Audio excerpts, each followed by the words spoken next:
High, আমরা সবাই মিলে বেড়াতে চলে গেছিলাম পুরীতে রায়কে নিয়ে। এটা আমাদের ফার্স্ট ট্রিপ। আর দেখেই বুঝতে পারছো সেদিনকে কী বীভৎস গরমটা পড়েছিল। আর রায়ের সাথে ফার্স্ট ট্রিপে আমাদের যা অভিজ্ঞতা হয়েছে তাতে বিগত 4-5 বছর আর ঘুরতে যাওয়ার কোনো ইচ্ছাই নেই। কী জানো তো, ফার্স্ট ট্রাভেলের জন্য আমাদের বাস চুজ করাটা ভীষণ বড় ভুল হয়ে গেছিলো। প্রথম দিকে রায় বেশ শান্তই ছিল, বাসে উঠেই কিছুক্ষণ পর ঘুমিয়ে পড়েছিল। বিগত 2-3 বছর ধরে ঘুরতে যাওয়াই হয়নি, তাই রায়ের সাথে ফার্স্ট ট্রিপ নিয়ে আমরা তো ভীষণ এক্সাইটেড ছিলাম। কিন্তু সেদিনকে সেই বীভৎস গরম আর বাস জার্নি আমাদের সেই এক্সাইটমেন্টটাকে একদম জল ঢেলে দিয়েছিল। যেতে যেতে হয়ে গেছিলো বিকেল, আর বিকেলবেলায় আমাদেরকে দিয়ে দিয়েছিল লাড্ডু আর পাউরুটি, সাথে একটা জলের বোতলও ছিল। লাড্ডু দেখে রায় তো খুব খুশি হয়ে গেছে। যেহেতু আমরা ওকে প্যাকেট ফুড দিই না, তাই লাড্ডুটা দেখে ও তো বেশ খুশি হয়ে গেছিলো। আর এই কদিনের জন্য ওর একটু ছাড় তো রয়েইছে। খেতে খেতে আমরা পৌঁছে গেছিলাম দক্ষিণেশ্বর। দক্ষিণেশ্বর ঘোরার জন্য আমাদের কিন্তু টাইম বেঁধে দেওয়া হয়েছিল, 1/2 ঘন্টার মধ্যে ঘুরে চলে আসতে বলেছিল, কারণ এখনও বাকি অনেকটা পথ আমাদেরকে যেতে হবে। তার উপর আবার রাতে ঠিকঠাক টাইমে খাওয়া দাওয়ারও ব্যাপার আছে। রায় প্রথমবার এক্সকেলেটারে উঠে বেশ অবাক আর খুব খুশি হয়ে গেছিল। আমাদের পুরো এক্সাইটমেন্ট ছিল রায়কে জুড়ে, ওর প্রত্যেকটা এক্সপ্রেশন জুড়ে, কারণ ও প্রত্যেকটা জিনিস নতুন দেখছে, নতুন দেখে ও কেমন কি রিয়াকশান দেয় সেটা নিয়ে আমরা খুব এক্সাইটেড ছিলাম। ঘুরতে বেরিয়ে সে বেশ ভালোই ছিল, দেখো কেমন এদিক ওদিক দেখছে, দেখে তো খুব খুশি হয়ে গেছিলো। কিন্তু সমস্যাটা হচ্ছিল বাসে উঠে, বাসে যে কিছুতেই থাকবে না।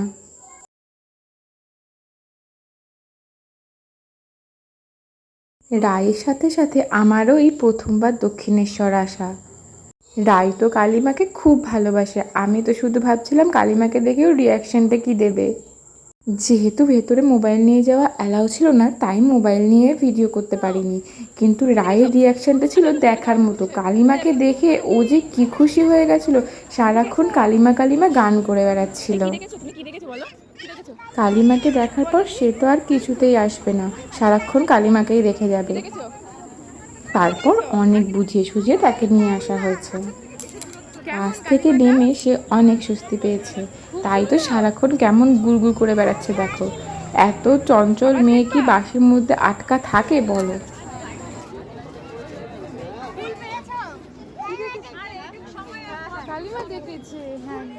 এই তো আমাদের ঘোরা হয়ে গেছে, তারপর আবার বাসে উঠে পড়েছিলাম। তারপর একটু ঘুমিয়ে গেছিলাম, এই জন্য আর ভিডিও করতে পারিনি। তারপর দেখি উঠে রাত হয়ে গেছে। বাসের মধ্যে সে এক যুদ্ধ করেই রায়কে ঘুম পাড়ানো হয়েছে, বাসের মধ্যে সে কিছুতেই ঘুমাবে না। যাই হোক, এইবার চলতে চলতে আমরা চলে আসলাম খাওয়া দাওয়া করতে। এখানে তখন রান্না হচ্ছিল, আর এদিকে রায় দেখো দুষ্টুমি করছিল। রুটি খাবা খাবা ওখানে? আরে বাবা, কি দেখেছো তুমি? কালিমা দেখেছো? পড়ে যাবে কিন্তু। কি করবা তুমি? কি করবা? জল নেই বোতলে। কোথায় বসেছো বলো আগে। তোমার ফেলে দে, আর জল খেতে হবে না। ছোট্ট মাখার দরকার ছিল। তুই কালকে কি দেখবি? কালকে কি দেখবি? আই, কালকে এত জগন্নাথ আমরা দেখতে পারবো কি জানি। কালকে কি দেখবি? বাঘ মামা দেখবি তো। আর কি দেখবি? মশা কামড়েছে?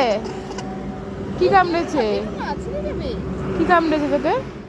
এই যেখানে রান্না হয়ে গেছে, এবার আমরা খেতে বসে পড়েছি। সেদিনকে মাছের ঝোল হয়েছিল, যেহেতু আমরা মাছ টাছ খাই না, তাই জন্য ডাল ভাতেই খেয়ে নিয়েছিলাম। আর সঙ্গে মা বাবার জন্য তরকারি নিয়ে এসেছিলো, সেটাই একটু নিয়ে নিয়েছিলাম। তারপর রাতেরবেলায় বাস আবার রওনা দিয়ে দিল। তারপর রাতে ঘুমাতে ঘুমাতে সবাই চললাম পুরীর উদ্দেশ্যে। আজকের ভিডিও এখানেই, টাটা।